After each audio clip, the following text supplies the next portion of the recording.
નમસ્કાર વિદ્યાર્થી મિત્રો, તપોવન ગ્રુપ ઓફ સ્કૂલ સંચાલિત તપોવન સાયન્સ એકેડમીમાં હું યશ જરીવાલા, રસાયણ વિજ્ઞાનનો શિક્ષક, ફરીથી તમારું હાર્દિક સ્વાગત કરું છું.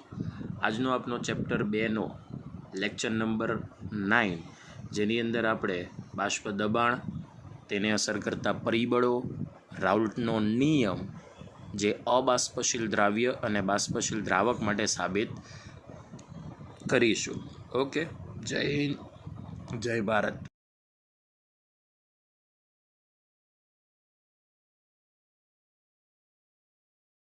ઓકે મિત્રો, હવે આપણે આગળ પહેલો સંખ્યાત્મક ગુણધર્મ સમજવો હોય તો એ છે બાષ્પ દબાણમાં થતો ઘટાડો. પણ બાષ્પ દબાણમાં થતા ઘટાડાને જો આપણે સમજવું હોય તો એ પહેલાં આપણે સમજવું પડશે કે બાષ્પ દબાણ એટલે શું. બાષ્પ દબાણ એટલે અહીંયા એનું English name vapour pressure. Okay, એ પ્રમાણે આપણે અહીંયા યાદ રાખવાનું છે.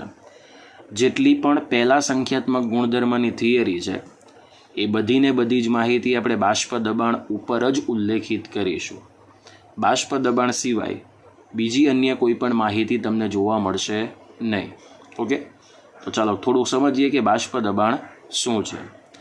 પહેલી વસ્તુ એ કે બાષ્પ દબાણ કોના માટે જોવા મળશે. બાષ્પ દબાણ એ ફક્ત બાષ્પશીલ પદાર્થ માટે જ જોવા મળે. બાષ્પશીલ પદાર્થને ઇંગ્લિશમાં કહેવામાં આવે છે વોલેટાઇલ કમ્પાઉન્ડ. એનો મતલબ કે એ જ પદાર્થ બાષ્પ દબાણ દર્શાવી શકે કે જે આપમેળે બાષ્પમાં જવાની વૃત્તિ ધરાવતું હોય. ફરી આ સેન્ટેન્સને હું રિપીટ કરું છું.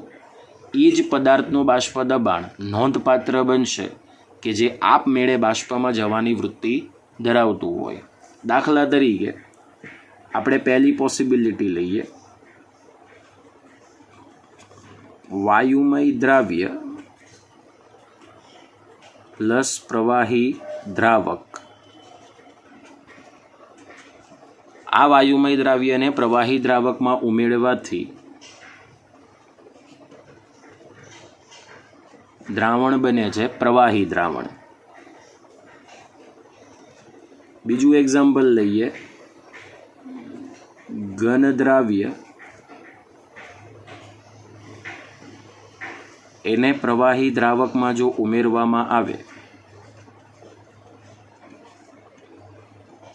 તો પણ આપણને મળશે પ્રવાહી દ્રાવણ. અને ત્રીજું છે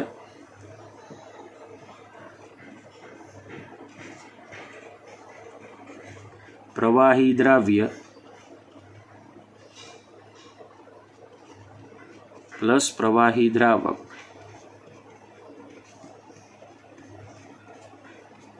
તો એ પણ આપણને આપશે પ્રવાહી દ્રાવણ.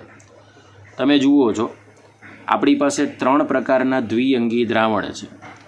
આ ત્રણેય પ્રકારના દ્વિઅંગી દ્રાવણની અંદર જે ઘટકો માત્ર પ્રવાહી સ્વરૂપમાં હશે ત્યાં બાષ્પ દબાણ દર્શાવવાની વૃત્તિ સૌથી વધારે હશે.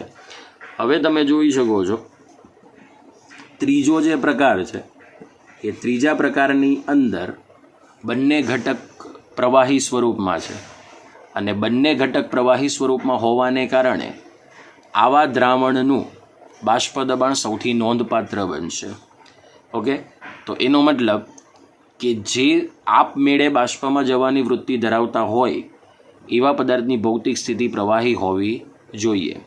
આનાથી ઓછું બાષ્પ દબાણ એ પહેલી પરિસ્થિતિનું આવશે અને સૌથી ઓછું બાષ્પ દબાણ એ બીજી પરિસ્થિતિનું તમને જોવા મળશે. તો સૌથી પહેલાં તો બાષ્પ દબાણ શું છે એને આપણે સમજીએ. તો બાષ્પ દબાણ માટે માની લો કે આપણી પાસે એક બંધ પાત્ર છે, ક્લોઝ કન્ટેનર છે.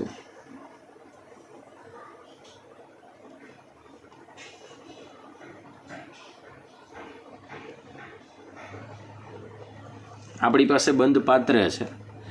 આ બંધ પાત્રની અંદર આપણે થોડા પ્રમાણની અંદર એક પ્રવાહી પદાર્થ લીધો છે.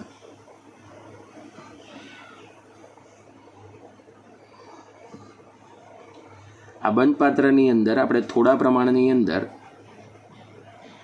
કોઈ પ્રવાહી પદાર્થ લીધો છે. આ પ્રવાહી પદાર્થનું તાપમાન ચોક્કસ હશે અથવા તો અચળ હશે, જે પોતાનું આંતરિક તાપમાન કહી શકાય. હવે શું થશે કે આ જે પ્રવાહી પદાર્થ છે એ થોડા સમય બાદ ધીમે ધીમે બાષ્પમાં રૂપાંતરણ પામશે. ધીમે ધીમે શેમાં રૂપાંતરણ પામશે મિત્રો? બાષ્પની અંદર રૂપાંતરણ પામશે. એનો મતલબ કે શરૂઆતમાં જે તમારી પાસે શરૂઆતની અંદર જે આપણી પાસે પ્રક્રિયા હશે એ આ મુજબની પ્રવાહીમાંથી બાષ્પ જવા માટેની પ્રક્રિયા હશે. બરાબર. હવે જ્યારે આ બાષ્પના અણુઓ જેમ જેમ પ્રવાહીના અણુઓ જેમ જેમ બાષ્પમાં રૂપાંતરણ પામશે તો થોડા સમય બાદ આ બંધ પાત્રની જે દિવાલ છે એ બંધ પાત્રની દિવાલ સાથે અથડાઈને એ ફરીથી પાછા પ્રવાહી અવસ્થાની અંદર આવશે. પણ પ્રવાહી અવસ્થામાં આવતા અણુઓ જે છે એ થોડા ઓછા હશે. તો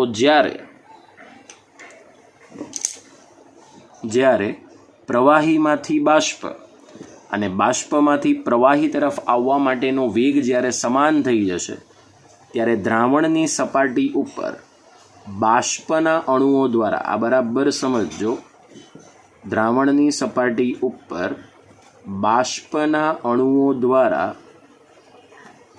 અચળ દબાણ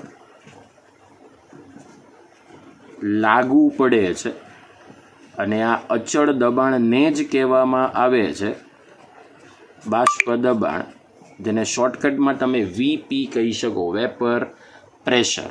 ઓકે, તો આ થિયરી એટલા માટે ઇમ્પોર્ટન્ટ હતી અથવા ઇમ્પોર્ટન્ટ છે કારણ કે આની અંદર બાષ્પ દબાણને સમજવું જ સૌથી અગત્યનું છે.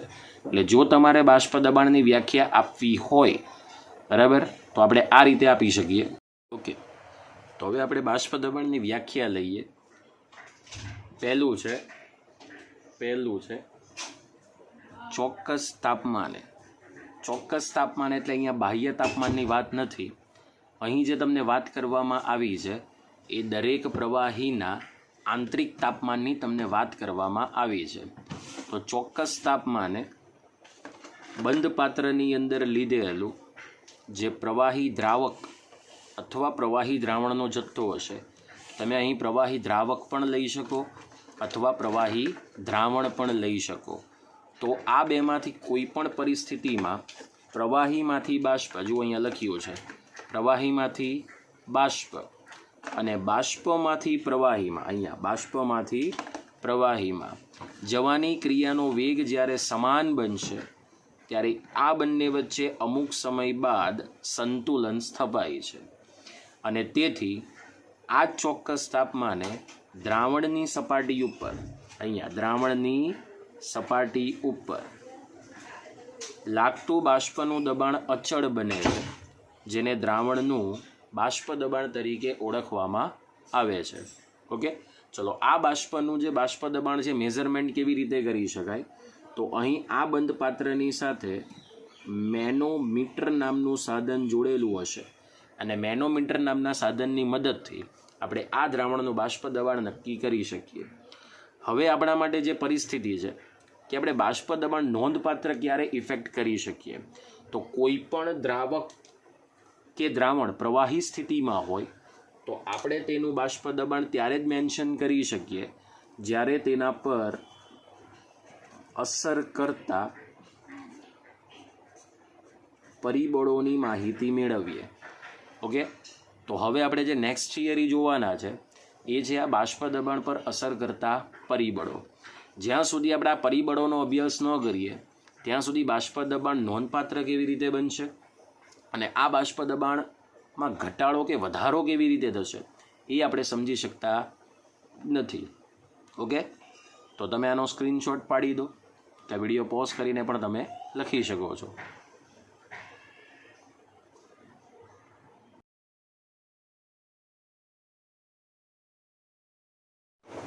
આગળની થિયરી બાષ્પ દબાણ ઉપર અસર કરતા પરિબળો, ફેક્ટર્સ એફેક્ટિંગ ઓન વેપર પ્રેશર. આ થિયરી બરાબર સમજજો. આપણી ટેક્સ્ટબુક પ્રમાણે આની અંદર માત્ર ને માત્ર 2 જ પરિબળો આપ્યા છે, પણ બાષ્પ દબાણ પર અસર કરતા ટોટલ આપણી પાસે 4 પરિબળો છે. સૌથી પહેલું પરિબળ છે કોઈ પણ પ્રવાહીનો સ્વભાવ. પ્રવાહીનો સ્વભાવ હંમેશા તેના અણુઓ વચ્ચે રહેલા આંતરઆણવીય આકર્ષણ બળ પર ડિપેન્ડ કરે. આંતરઆણવીય આકર્ષણ બળ એ ધ્રુવીય, અધ્રુવીય બધા જ પ્રકારનું હોય છે, બરાબર. પણ આપણને ખબર છે કે દરેક અણુની અંદર એક સાર્વત્રિક આકર્ષણ બળ અસ્તિત્વ ધરાવે, જેને વાન ડર વાલ્સ આકર્ષણ બળ કહેવાય. આ વાન ડર વાલ્સ આકર્ષણ બળને આપણે બીજું નામ 11 સાયન્સમાં આપી ચૂક્યા છે, જેને આંતરઆણવીય આકર્ષણ બળ કહેવાય. તો આપણી પાસે પરિસ્થિતિ એ જ છે કે પ્રવાહીના અણુઓ વચ્ચે જેમ આંતરઆણવીય આકર્ષણ બળ ઓછું હશે તેમ તેની બાષ્પમાં જવાની પરિસ્થિતિ વધારે હોય, એટલે બાષ્પ દબાણ કેવું હશે? વધારે હશે. કારણ કે જો પ્રવાહીના અણુઓ વચ્ચે આકર્ષણ બળ નિર્બળ હોય, ઓછું હોય, તો એવા પ્રવાહીના અણુઓ એ વધુને વધુ બાષ્પ અવસ્થામાં ફેરવાય છે. હવે જેમ વધુને વધુ અણુઓ બાષ્પ અવસ્થામાં ફેરવાશે તેમ બાષ્પ દબાણ વધવાની પરિસ્થિતિમાં વધારો થશે. એટલે જ અહીંયા સીધો સંબંધ વ્યસ્ત પ્રમાણનો આપી શકીએ. બાષ્પ દબાણ ચલે છે 1 આંતરઆણવીય આકર્ષણ બળ, અથવા આંતરઆણવીય આકર્ષણ બળ ચલે છે 1 બાષ્પ દબાણ. એ પ્રમાણે પણ તમે સંબંધ લખી શકો. એટલે જેમ પ્રવાહીના અણુઓ વચ્ચે આંતરઆણવીય આકર્ષણ બળ ઓછું હોય તેમ તેનું બાષ્પ દબાણ કેવું હશે? વધારે હશે. દાખલા તરીકે આપણે એક એક્ઝામ્પલ લઈએ. આપણી પાસે છે પેટ્રોલ અને બીજું છે મોટર ઓઇલ. પેટ્રોલ અને મોટર ઓઇલમાં કયો પદાર્થ એ ઝડપથી બાષ્પમાં જવાની વૃત્તિ ધરાવશે? તો આપણને એક સામાન્ય જ્ઞાન મુજબ ખબર છે કે પેટ્રોલ ઝડપથી બાષ્પ બનીને ઉડી જશે, આપણે એને ગરમ કરવાની જરૂર નથી. તો આનો મતલબ એવો થયો કે પેટ્રોલના અણુઓ વચ્ચે આંતરઆણવીય આકર્ષણ બળ એ એન્જિન ઓઇલ એટલે કે મોટર ઓઇલ કરતાં કેવું હશે? ઓછું હશે. આ તો આપણે સામાન્ય જ્ઞાન ઉપરથી કહી શકીએ. પણ એની જગ્યાએ તમને કોઈ કેમિકલ આપ્યું હોય તો, દાખલા તરીકે આપણે એસિટોન લઈએ, બરાબર, અને એની સાથે લઈએ ઇથેનોલ. હવે આને બરાબર ધ્યાનથી સમજજો કે એસિટોન અને ઇથેનોલ આ બેમાંથી કોણ ઝડપથી બાષ્પમાં ફેરવાશે? તો હવે આની અંદર જરૂર પડશે તેના ચોક્કસ આંતરઆણવીય આકર્ષણ બળની. તો હવે તમે જોઈ શકો છો કે ઇથેનોલની અંદર હાઇડ્રોક્સિલ ધ્રુવીય સમૂહ છે. આ હાઇડ્રોક્સિલ ધ્રુવીય સમૂહ જ્યારે તમે 2 ઇથેનોલના અણુઓ એકબીજાની સાથે લેશો તો તે હાઇડ્રોજન બોન્ડિંગની મદદથી થોડા નજીક આવશે, એટલે કે હાઇડ્રોજન બોન્ડિંગની સાથે તે જોડાશે. પણ એસિટોનની અંદર માત્ર ને માત્ર દ્વિધ્રુવીય આકર્ષણ બળ હોય છે, એમાં કોઈ હાઇડ્રોજન બોન્ડિંગ હોતો નથી. એટલે કે એસિટોનના 2 અણુઓ એ દ્વિધ્રુવીય આકર્ષણ બળથી જોડાય છે, જ્યારે ઇથેનોલના 2 અણુઓ હાઇડ્રોજન બોન્ડિંગથી જોડાય છે. આનો મતલબ કે હાઇડ્રોજન બોન્ડિંગની પ્રબળતા વધારે છે, એસિટોનની પ્રબળતા ઓછી છે. કોની? આંતરઆણવીય આકર્ષણ બળની પ્રબળતા. ઓકે, તો એ ઓછી હોવાને કારણે એસિટોન ઝડપથી બાષ્પમાં ફેરવાશે, ઇથેનોલ ઝડપથી બાષ્પમાં ફેરવાતું નથી. એટલે એસિટોનનો બાષ્પ દબાણ વધી જશે, ઇથેનોલનો બાષ્પ દબાણ ઓછું હશે. કોના કરતાં? એસિટોન કરતાં. સમજાય છે ને વિદ્યાર્થી મિત્રો? તો આ બધી વસ્તુ એ પ્રવાહીના સ્વભાવ ઉપર ડિપેન્ડ કરે છે. બીજું પરિબળ છે તાપમાન. તો જેમ પ્રવાહીનું તાપમાન વધુ હશે તેમ તેવા પ્રવાહીનું બાષ્પ દબાણ પણ વધારે હશે. કારણ કે જેમ તાપમાન વધારે હશે તેમ ઓલરેડી અણુઓની ગતિ ઉર્જામાં પણ શું થશે? વધારો થશે. અને આવા પ્રવાહીના અણુઓ વધુને વધુ અણુ તેની સપાટી છોડી શેમાં ફેરવાય છે? બાષ્પ અવસ્થામાં. આથી બાષ્પ દબાણમાં શું થાય છે? વધારો. એટલે સીધો તમે સંબંધ શોર્ટકટ આપી શકો કે જે પ્રવાહીનું તાપમાન વધારે હશે તે પ્રવાહી ઝડપથી બાષ્પમાં ફેરવાવાને કારણે બાષ્પ દબાણ વધારે હશે. હવે એક મિત્રો બરાબર સમજી લેજો, જે અણુઓ બાષ્પમાં ફેરવાય છે એ ફક્ત ને ફક્ત પાત્રની સપાટી છોડી દે છે, પણ પાત્રને છોડી દેતા નથી. બીજી વસ્તુ, તમે જે પણ પ્રવાહીના અણુઓ બાષ્પમાં ફેરવાશે જેમાં બધા અણુઓ બાષ્પમાં ફેરવાતા નથી, ફક્ત એ જ અણુ બાષ્પમાં ફેરવાશે કે જેનું તાપમાન વધારે હોય. કારણ કે આપણે 11 સાયન્સની અંદર અણુઓની ગતિ ઉર્જાની થિયરી જોઈ ચૂક્યા છે કે બધા અણુઓ એક સરખી ગતિ ઉર્જા ધરાવતા નથી. કેટલાક વધુ ઝડપી ધરાવે છે, કેટલાક મધ્યમ પ્રકારની ઝડપ ધરાવે, તો કેટલાક ખૂબ જ ઓછી પ્રકારની ઝડપ ધરાવતા હોય છે. તો જે અણુઓનું તાપમાન એટલે કે જે અણુઓની ગતિ ઉર્જા વધારે હશે એ જ અણુઓ માત્ર ને માત્ર બાષ્પમાં ફેરવાઈને બાષ્પ દબાણ વધારે છે કે ઓછું એનો આપણને ઉલ્લેખ આપશે. ઓકે, તો આ જ બે પરિબળ ફક્ત આપણી ટેક્સ્ટબુકમાં છે, પણ આ બે પરિબળ નવા છે જે તમને સમજવા માટે ખૂબ અગત્યના છે ને આપણી થિયરી માટે સૌથી ઇફેક્ટિંગ બને છે. ત્રીજું પરિબળ છે ઉત્કલન બિંદુ, બોઇલિંગ પોઈન્ટ. જે પ્રવાહીનું ઉત્કલન બિંદુ ઓછું હશે તેમ તેનું બાષ્પ દબાણ કેવું હશે? વધારે. એટલે બંને વચ્ચે સંબંધ કેવો જોવા મળે? વ્યસ્ત સંબંધ. જેમ ઉત્કલન બિંદુ ઓછું તેમ બાષ્પ દબાણ કેવું હશે? વધારે. ઓકે, તો આ રીતે તમે સમજી શકો. ચાલો, ત્યાર પછી હવે આ ઉત્કલન બિંદુ ઓછું છે, એનું બાષ્પ દબાણ કેવી રીતે વધારે હોય? તો માની લો કે તમારી પાસે એક પાત્ર છે, એ પાત્રની અંદર તમે કોઈ યોગ્ય પ્રકારનું પ્રવાહી લીધું છે, પણ આ પ્રવાહીના જેટલા પણ અણુઓ છે તેનું ઉત્કલન બિંદુ ઓછું છે. એટલે તમે કોઈ પણ એક સાધન દ્વારા જો તમે આને ગરમ કરશો તો એ ઝડપથી બાષ્પ અવસ્થામાં શું થઈ જશે? ફેરવાઈ જશે. સમજાય છે? આ રીતે તમે આકૃતિ દોરીને પણ સમજી શકો. ચોથું પરિબળ છે પ્રવાહીની શુદ્ધતા. કોઈ પણ શુદ્ધ પ્રવાહીનું બાષ્પ દબાણ હંમેશા તેમાંથી બનાવેલા દ્રાવણના બાષ્પ દબાણ કરતાં વધારે હોય છે. એને સમજવા માટે મેં નીચે બે પાત્રોની અંદર રહેલી પ્રણાલી વિશે સમજાવ્યું છે.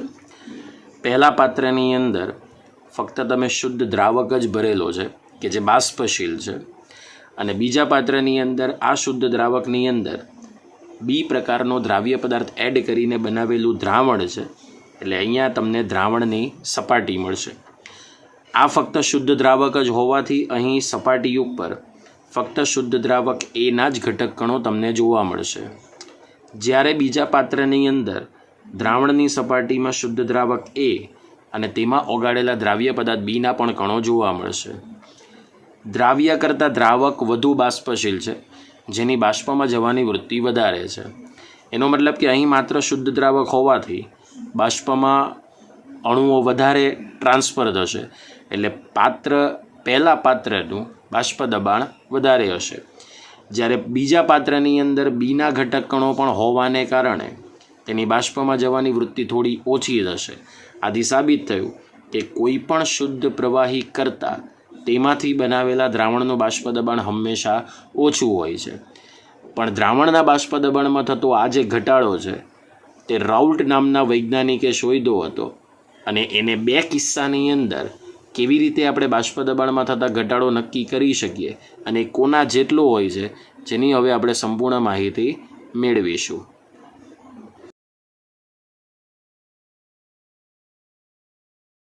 ઓકે મિત્રો, હવે આપણે પહેલા સંખ્યાત્મક ગુણધર્મ વિશે ચર્ચા કરીશું, અને આ જે સંખ્યાત્મક ગુણધર્મ છે તે રાઉલ્ટના નિયમની થિયરી ઉપરથી આપણે નક્કી કરી શકીએ.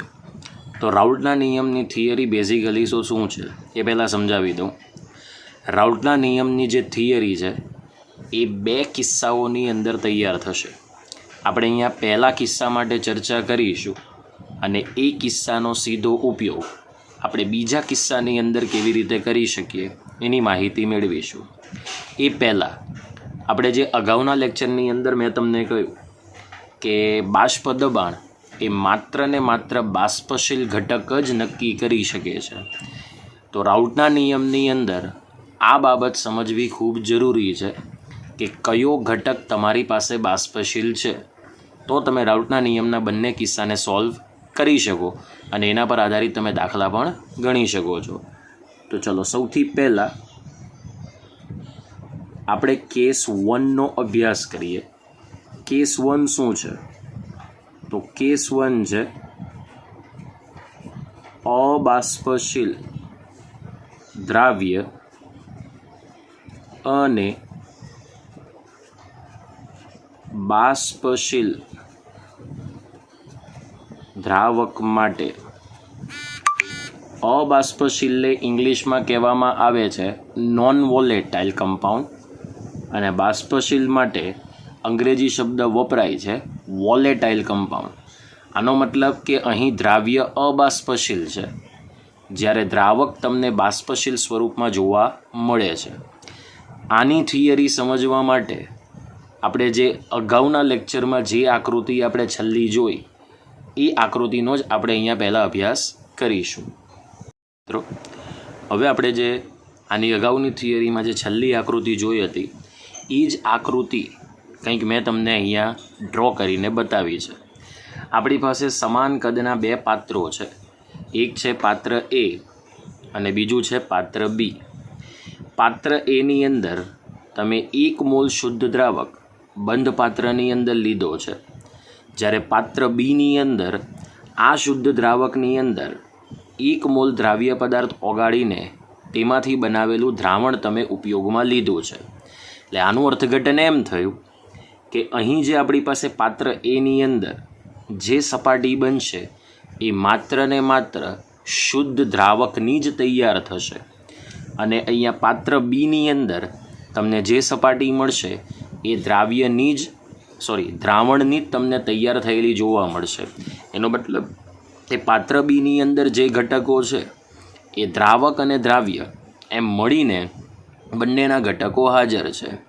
ફરી રિપીટ કરું છું, બાષ્પ દબાણ ફક્ત બાષ્પશીલ ઘટક જ ઉત્પન્ન કરી શકે. તો અહીંયા તમે જોઈ શકો છો દ્રાવક બાષ્પશીલ છે પણ દ્રાવ્ય બાષ્પશીલ નથી. એનો મતલબ કે જે બાષ્પ દબાણ તમને અહીંયા જોવા મળશે એ ફક્ત દ્રાવકના કણોને કારણે જ જોવા મળશે. તો થોડા સમય બાદ જો તમે આ બંને પાત્રોનું અવલોકન કરશો તો એવું ખબર પડશે કે પાત્ર એની અંદર ઉત્પન્ન થતું જે બાષ્પ દબાણ છે એ ખૂબ વધારે છે, જ્યારે પાત્ર બીની અંદર ઉત્પન્ન થતું દ્રાવણનું બાષ્પ દબાણ ખૂબ ઓછું છે. એ કેવી રીતે ખબર પડે? તો તમે આકૃતિમાં જ જોઈ શકો છો. અહીં ફક્ત શુદ્ધ દ્રાવકની સપાટી છે, એટલે જે કંઈ બાષ્પ દબાણ ઉત્પન્ન થશે એ ફક્ત શુદ્ધ દ્રાવકના કણોને કારણે જ ઉત્પન્ન થશે. પણ અહીં જે બાષ્પ દબાણ છે એમાં દ્રાવ્યના કણો બાષ્પ દબાણ ઉત્પન્ન કરતા નથી, બિકોઝ એ અબાષ્પશીલ છે. તો એનો મતલબ કે અહીંયા દ્રાવક બાષ્પશીલ છે, તો જે ઘટક કણો તમને ઉત્પન્ન થયેલા જોવા મળે છે તે પાત્ર એની સરખામણીમાં ઓછા દ્રાવકના કણો તમે પાત્ર બીની અંદર જોઈ શકો છો. તો આ જ અભ્યાસ 1888ની સાલની અંદર રાઉટ નામના વૈજ્ઞાનિકે જોયો, અને એણે પોતાનું એક બેઝિક એવો નિર્ણય આપ્યો કે શુદ્ધ દ્રાવક કરતાં તેમાંથી બનતા દ્રાવણનું બાષ્પ દબાણ ઓછું હોય છે. ઓકે, તો એના માટે હું અહીંયા સ્ટેટમેન્ટ લખું છું. તો રાઉટના નિયમનું અવલોકન આ હતું કે શુદ્ધ દ્રાવક કરતાં તેમાંથી બનાવેલા દ્રાવણનું બાષ્પ દબાણ ઓછું હોય છે. હવે જનરલી જે રાઉટનો નિયમ આપણે સાબિત કરવાનો છે એના વિધાન ઉપરથી આપણે સાબિત કરી શકીએ, પણ એ પહેલાં રાઉટના નિયમને સાબિત કરવા માટે એક સામાન્ય નિયમ છે જે આપણે પહેલાં ચર્ચા કરી લઈએ. ઓકે, તો રાઉટના નિયમને સાબિત કરવા માટે પહેલાં સામાન્ય નિયમની ચર્ચા કરવી પડશે. કોઈ પણ આપણી પાસે દ્વિઅંગી દ્રાવણ હોય, દ્વિઅંગી દ્રાવણ આપણે પહેલાં લેક્ચરની અંદર જ સમજી ચૂક્યા છે ને મિત્રો, કે દ્રાવ્ય એક હોય, દ્રાવક એક હોય, તો એવા દ્રાવણને શું કહેવામાં આવે? દ્વિઅંગી દ્રાવણ. તો કોઈ પણ દ્વિઅંગી દ્રાવણ માટે તેના પ્રત્યેક બાષ્પશીલ ઘટકનું આંશિક બાષ્પ દબાણ એટલે કે વ્યક્તિગત બાષ્પ દબાણ એ જે ઘટક બાષ્પશીલ હશે એના મોલ અંશને જ સમપ્રમાણમાં ચલે છે. તો અહીંયા તમે જોઈ શકો છો દ્રાવક જ બાષ્પશીલ છે, જ્યારે દ્રાવ્ય પદાર્થ કેવો છે? અબાષ્પશીલ છે. હવે આપણે એ પણ જોયું છે કે જે ઘટક બાષ્પશીલ હશે એ પ્રવાહી સ્વરૂપમાં હશે. તો એનો મતલબ કે અબાષ્પશીલ દ્રાવ્ય એ કયા સ્વરૂપમાં અસ્તિત્વ ધરાવશે? ઘન સ્વરૂપમાં. ઓકે, તો ચલો આપણી પાસે એક કન્ડિશન તો આવી ગઈ કે કોઈ પણ બાષ્પશીલ ઘટકનું જે આંશિક બાષ્પ દબાણ હોય છે એ તે જ બાષ્પશીલ ઘટકના મોલ અંશને સમપ્રમાણમાં ચલે છે. એનો મતલબ કે અહીં જે તમારા દ્રાવણ માટે બાષ્પ દબાણ તૈયાર થશે એ ફક્ત દ્રાવકના અણુને ધ્યાનમાં રાખીને જ તૈયાર થશે. ક્લિયર ને? તો ચલો આપણે દ્રાવક માટે જે પદ સંજ્ઞા છે તે આપણે 1 લઈશું.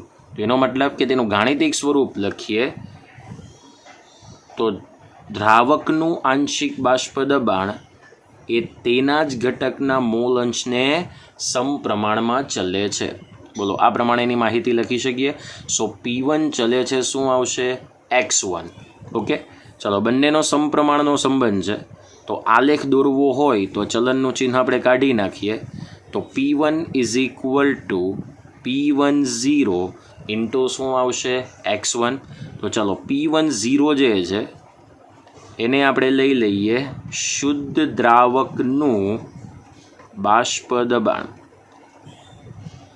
P10 ને શું લઈશું? શુદ્ધ દ્રાવકનું બાષ્પ દબાણ. તો હવે જ્યારે આપણે આંશિક બાષ્પ દબાણ વિરુદ્ધ તેના મોલ અંશનો આલેખ દોરીશું તો એ આલેખ આપણને સીધી રેખા પ્રાપ્ત થશે. ઓકે, આને આપણે આપી દઈએ સમીકરણ નંબર 1. બરાબર. ચલો હવે આપણે આ સમીકરણ 1 ઉપરથી જો તમારે આલેખ દોરવો હોય તો આપણે y અક્ષ ઉપર લઈશું P1 ને અને x અક્ષ ઉપર લઈશું દ્રાવકના મોલ અંશને. ફરી રિપીટ કરું છું, અહીં જે પણ કોઈ આંશિક બાષ્પ દબાણ તૈયાર થશે એ માત્ર ને માત્ર બાષ્પશીલ ઘટકને ધ્યાનમાં રાખીને તૈયાર થશે. ઓકે, તો ચાલો હવે આપણે આલેખ દોરીએ છીએ. તો આલેખની અંદર y અક્ષ ઉપર દ્રાવકનું આંશિક બાષ્પ દબાણ આવશે અને x અક્ષ ઉપર તમને પ્રાપ્ત થશે દ્રાવકના મોલ અંશ. બરાબર. તો અહીંયા લઈ લઈએ દ્રાવકનું આંશિક બાષ્પ દબાણ. બરાબર. અને અહીંયા લઈએ દ્રાવકનો મોલ અંશ. ઓકે, જે આ પ્રમાણે વધશે અને આંશિક બાષ્પ દબાણ તમને આ પ્રમાણે વધતું દેખાશે. હવે આપણને ખબર છે કે કોઈ પણ ઘટકના મોલ અંશની રેન્જ એ 0 થી 1ની વચ્ચે જ હોય છે. ઓકે, તો માની લો કે આપણે દ્રાવકના મોલ અંશની કિંમત જો પહેલાં આપણે 0 લઈએ, બરાબર, એનો મતલબ કે અહીંયા x1 બરાબર તમે 0 મૂકો તો આખો ગુણાકાર 0 થઈ જાય.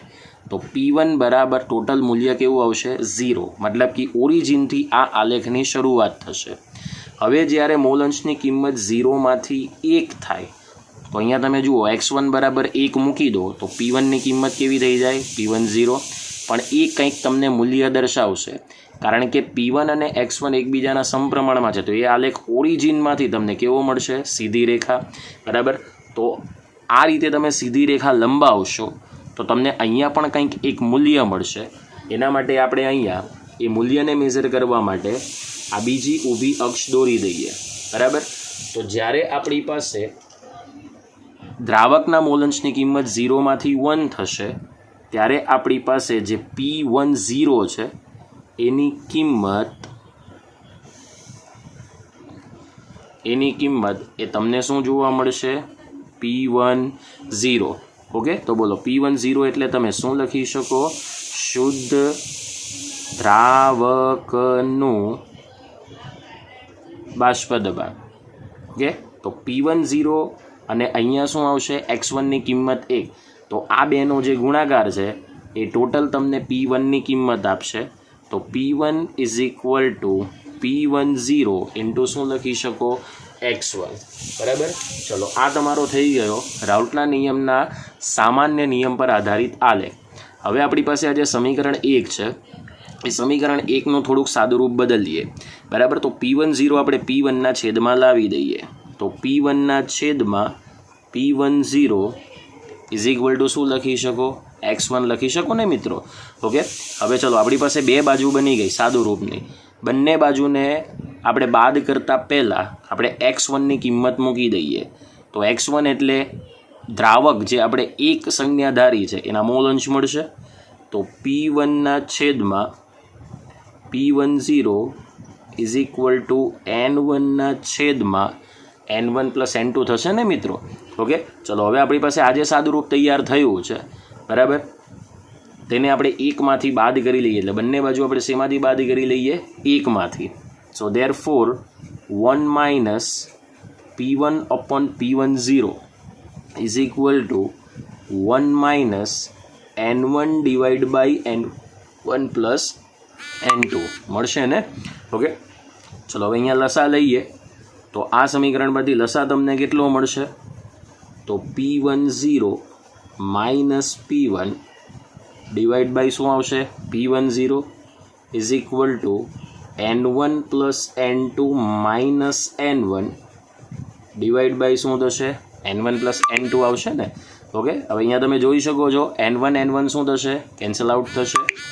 સો therefore P10 minus P1 okay divide by P10 is equal to N2 divide by N1 plus શું લખી શકાય? N2. હવે જે રીતે N1ના છેદમાં N1 પ્લસ N2 એટલે X1 કહેવાય, તો N2ના છેદમાં N1 પ્લસ N2 એટલે બોલો X2 કહી શકાય. તો આનો મતલબ એવો થઈ ગયો કે રાઉટના નિયમનું વિધાન એના ગાણિતિક સૂત્ર ઉપરથી નક્કી કરી શકીએ. તો હવે તમે જુઓ છો આનું ફાઇનલ ગાણિતિક સૂત્ર દાખલા ગણવા માટે આવી ગયું છે. P10 minus P1 divide by P10 is equal to બોલો શું લખી શકાય? X2 લખી શકાય. તો આના ઉપરથી આપણે એનું સ્ટેટમેન્ટ બનાવી શકીએ. એનું સ્ટેટમેન્ટ શું છે તે જોઈએ.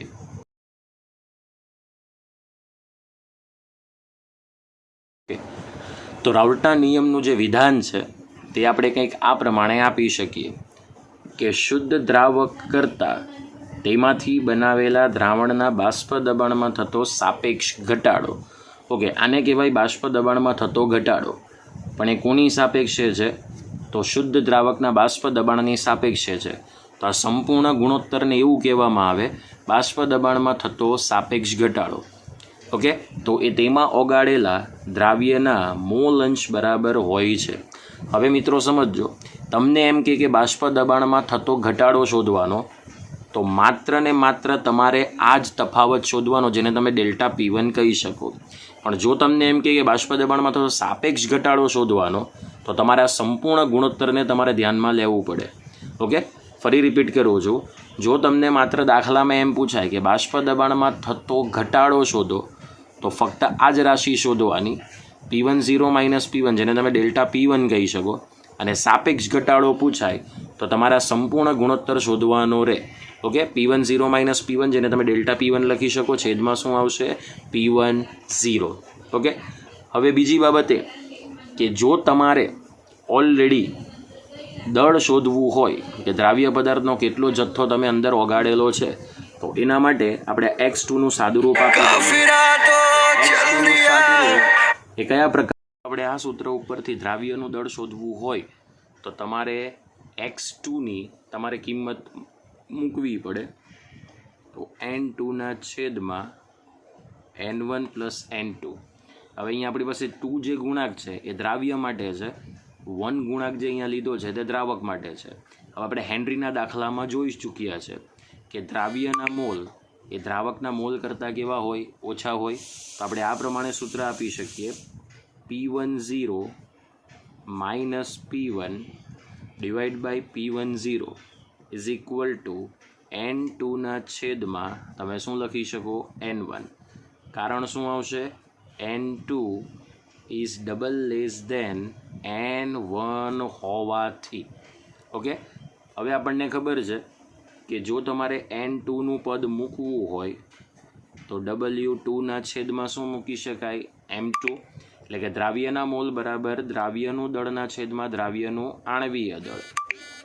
અને N1 બરાબર તમે શું મૂકી શકો? W1ના છેદમાં M1.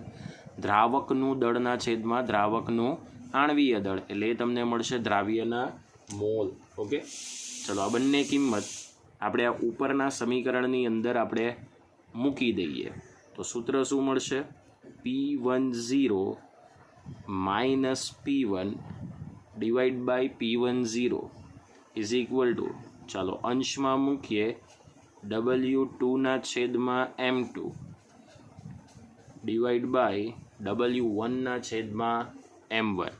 ઓકે, અંશનો છેદ છેદમાં, છેદનો છેદ ક્યાં જશે? અંશમાં. તો સૂત્ર બનશે P10 minus P1 divide by P10 is equal to W2 into M1 divide by M2 into W1.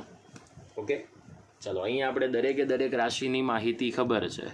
સૌથી પહેલાં આપણે વાત કરીએ P10, તો એ શુદ્ધ દ્રાવકનું બાષ્પ દબાણ કહેવાય, જે ઓલરેડી તમને રકમમાં આપી દીધું હશે. P1 એટલે તેમાંથી બનતા દ્રાવણનું બાષ્પ દબાણ, કારણ કે ઘટાડો છે ને, તો P1 ને કહેવામાં આવે દ્રાવણનું બાષ્પ દબાણ. એ પણ તમને રકમમાં આપી દેવામાં આવશે. W2 એટલે જે આપણી પાસે અબાષ્પશીલ દ્રાવ્ય પદાર્થ છે તેનું તમને શું પ્રાપ્ત થશે? દળ. ઓકે, જે આપણે આઈડેન્ટિફાઈ કરવાનું છે. M1 છે ને, એટલે દ્રાવકનું આણવીય દળ. દ્રાવક તરીકે મોટાભાગે ક્યાં તો પાણી હોય છે, અથવા તો થોડા પ્રમાણમાં કદાચ બીજા દ્રાવક હોઈ શકે, બેન્ઝીન, CCl4, પણ પ્રવાહી દ્રાવક જ હશે તો એનું આણવીય દળ તમે આણવીય સૂત્ર ઉપરથી શોધી શકશો. M2 એટલે દ્રાવ્ય પદાર્થનું આણવીય દળ. જો અજ્ઞાત પદાર્થ હશે તો એ તમને કહી દેશે, અને જ્ઞાત પદાર્થ હોય તો એ તમે આણવીય સૂત્ર ઉપરથી શોધી શકો છો. અને W1 એટલે દ્રાવકનું દળ, એ પણ તમને રકમમાં આપી દીધી હશે. મતલબ કે જ્ઞાત વેલ્યુ આપણી પાસે કેટલી છે? P10, P1, M1, M2, W1. એટલે સીધો તમે શું શોધી શકો છો? W2ની કિંમત શોધી શકો. હવે માની લો કે તમારે M2 શોધવું છે, તો M2 માટે M2 સિવાયની બાકીની બધી જે રાશિની કિંમતો છે એ તમારી પાસે જ્ઞાત હશે, જે તમે સરળતાથી શોધી શકો છો. ઓકે, તો આ જે આપણી પાસે થિયરી છે એ તમને પેમ્પલેટની અંદર આપી દેવામાં આવી છે. ઓકે મિત્રો, હવે આ એક પ્રકારનો કયા પ્રકારનો ગુણધર્મ છે એની આપણે માહિતી મેળવીએ. તો રાઉલ્ટના નિયમ પરથી એવું સાબિત થયું છે કે બાષ્પ દબાણમાં થતો જે ઘટાડો છે એ દ્રાવ્યના સંખ્યા કણની સાંદ્રતા પર આધાર રાખે છે, નહીં કે દ્રાવ્યના સ્વભાવ પર. આપણે અગાઉના જ લેક્ચરમાં જોયું કે જે ગુણધર્મ દ્રાવ્યના સ્વભાવ પર આધાર ન રાખતા તેમાં રહેલા સંખ્યા કણની સાંદ્રતા પર આધાર રાખતો હોય તો તેવા ગુણધર્મને શું કહેવામાં આવે? સંખ્યાત્મક ગુણધર્મ. એટલે બાષ્પ દબાણમાં થતો ઘટાડો જે છે એ સંખ્યાત્મક ગુણધર્મ તરીકે સાબિત થાય છે. ઓકે, હવે આપણી જે NCERTની જે થિયરી છે એ NCERTની થિયરી મુજબ અહીંયા મેં તમને થોડુંક સાદુરૂપ બતાવ્યું છે, જે સાદુરૂપ તમને આકસ્મિક લાગે કે બા કેવી રીતે આવ્યું હશે. એટલે પહેલાં આપણે એની પરફેક્ટ સાબિતી મેં તમને મેળવીને બતાવી, અને ત્યારબાદ આપણે NCERTના સાદુરૂપની વાત કરીએ. ડાયરેક્ટ NCERTનું સાદુરૂપ આપણા માઇન્ડમાં જતું નથી. ઓકે, કારણ કે બહુ કોમ્પ્લિકેટેડ થિયરીઓ કરી છે, એને મેં થોડી વધારે ઇઝી બનાવી દીધી. ચલો, આ સંબંધ તો તમને ખબર પડી જ ગઈ હશે કે જે ઘટક બાષ્પશીલ હોય એ જ બાષ્પશીલ ઘટકના મોલ અંશના સમપ્રમાણમાં આ સમીકરણ ચલે છે. ચલનનું ચિહ્ન કાઢી નાખો તો એ તમને સીધું શું મળી જશે? P10. હવે બાષ્પ દબાણમાં થતો ઘટાડો એ ફક્ત દ્રાવકને અનુલક્ષીને છે, એટલે અહીંયા ગુણક ફક્ત કયો ધ્યાનમાં લીધો છે? 1. તો ડેલ્ટા P1 બરાબર તમે શું લખી શકો? P10 માઇનસ P1 લખાય કે ન લખાય? લખાશે ને. ઓકે, તો P1ની જગ્યાએ તમે શું મૂકી શકશો? P10 into x1. ચાલો મૂકી દીધું. અહીંયાથી કોમન શું કાઢી લીધું? P10. તો જમણી બાજુનું પદ મળશે P10 ઇન્ટુ 1 માઇનસ x1. હવે આપણે જાણીએ છીએ કે દ્રાવણમાં જેટલા પણ ઘટકો હોય એ દરેક ઘટકના મોલ અંશનો સરવાળો કેટલો થાય? 1 થશે, બરાબર. તો 1 માઇનસ x1 બરાબર તમે શું લખી શકો? x2. તો સૂત્ર શું મળશે? Delta P1 is equal two P10 minus x2. હવે P10 આપણે છેદમાં લાવી દઈએ તો ડેલ્ટા P1ના છેદમાં P10 ઇઝ ઇક્વલ ટુ શું લખાશે? x2. So P10 minus P1 divide by P10 is equal to તમે શું લખી શકો છો? x2. હવે ધ્યાન રાખો, અહીંયા આપણી પાસે દ્રાવ્ય ઘટક એક જ હતો, પણ જો તમારી પાસે દ્રાવ્ય ઘટક એકથી વધારે હોય તો આ જે તમારી પાસે જમણી બાજુનું પદ છે એમાં એકથી વધારે દ્રાવ્ય ઘટકો આવશે અને દરેકના મોલ અંશનો તમારે શું કરવાનો રહે? સરવાળો. સપોઝ માની લો કે તમારી પાસે દ્રાવ્ય પદાર્થ 2 અને 3 છે, એટલે કે દ્રાવક તરીકે તો તમે એક ગુણક આપ્યો છે, તો આ પદ તમે શું આપી શકો? P10 minus P1 divide by P10 is equal to x2 plus x3 કયું પદ આપી શકો? p10 minus p1 divide by p10 is equal to x2 plus x3 આ પ્રમાણેનું તમે પદ આપી શકો. પણ ક્યારે? જ્યારે તમારી પાસે દ્રાવ્ય ઘટક એકથી વધારે હોય તો. સમજાઈ ગયું?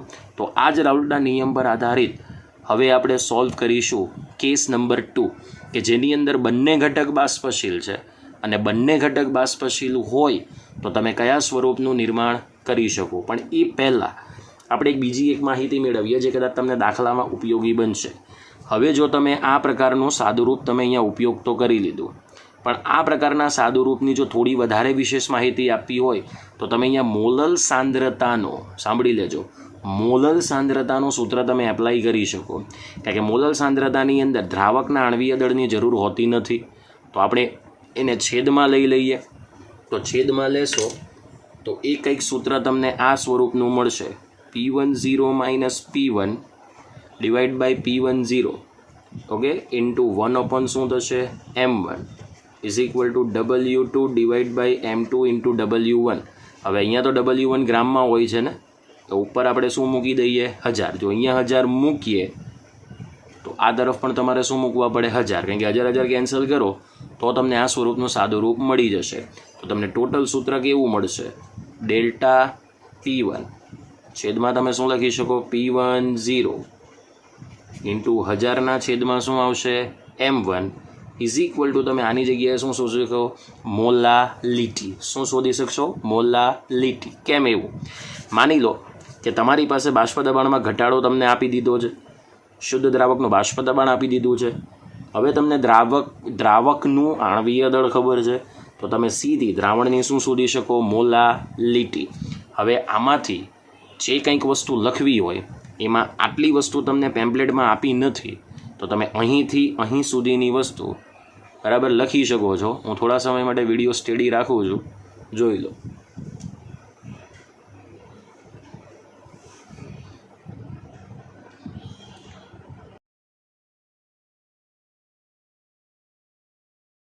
ઓકે મિત્રો, રાઉલ્ટના નિયમની શરતો છે જે આપણે એની મર્યાદા સ્વરૂપની અંદર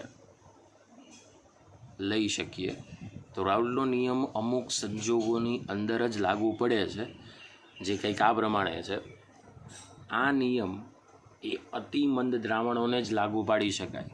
આનો મતલબ કે જેટલું દ્રાવણ મંદ હશે એટલો જ બાષ્પ દબાણમાં થતો ઘટાડો શોધવા માટે ખૂબ અગત્યનું રહેશે. બીજી મર્યાદા છે કે આ નિયમ ફક્ત આદર્શ દ્રાવણોને જ લાગુ પડે. હવે આદર્શ દ્રાવણ એટલે શું? આદર્શ દ્રાવણનો મતલબ એવો થાય કે જ્યારે તમે બાષ્પ દબાણ વિરુદ્ધ મોલ અંશનો આલેખ દોરો છો તો એમાં જેટલા પણ અપેક્ષિત મૂલ્યો મળશે એ ફક્ત સીધી રેખાના સ્વરૂપમાં જ મળતા હોવા જોઈએ, તો જ આપણે એને આદર્શ દ્રાવણ કહી શકીએ.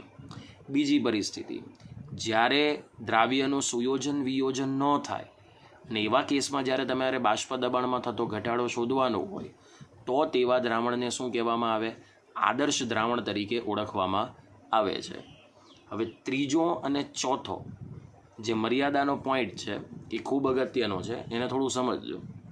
જ્યારે આપણે દ્રાવણને મંદ કરીએ છીએ ત્યારે ઉષ્માના મૂલ્યમાં ફેરફાર થતો ના હોય એવા દ્રાવણોને જ આ નિયમ લાગુ પડે છે. એટલે કે delta H mixing is equal to તમે શું લખી શકો? 0. બરાબર. દાખલા તરીકે માની લો કે આપણી પાસે અહીંયા એ દ્રાવ્યના પદાર્થો છે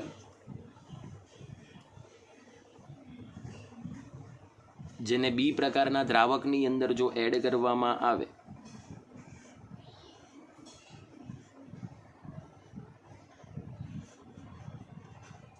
તો આ રીતે એ બી પ્રકારનો દ્રાવણ બને છે. બરાબર. હવે માની લો કે અહીંયા 10 કિલોજૂલ જેટલી ઉષ્મા ઉપયોગ કરી, આને પણ 10 કિલોજૂલ જેટલી ઉષ્મા ઉપયોગ કરી. બરાબર. તો ટોટલ આપણી પાસે અહીં 20 કિલોજૂલ જેટલી ઉષ્મા ઉત્પન્ન થાય છે.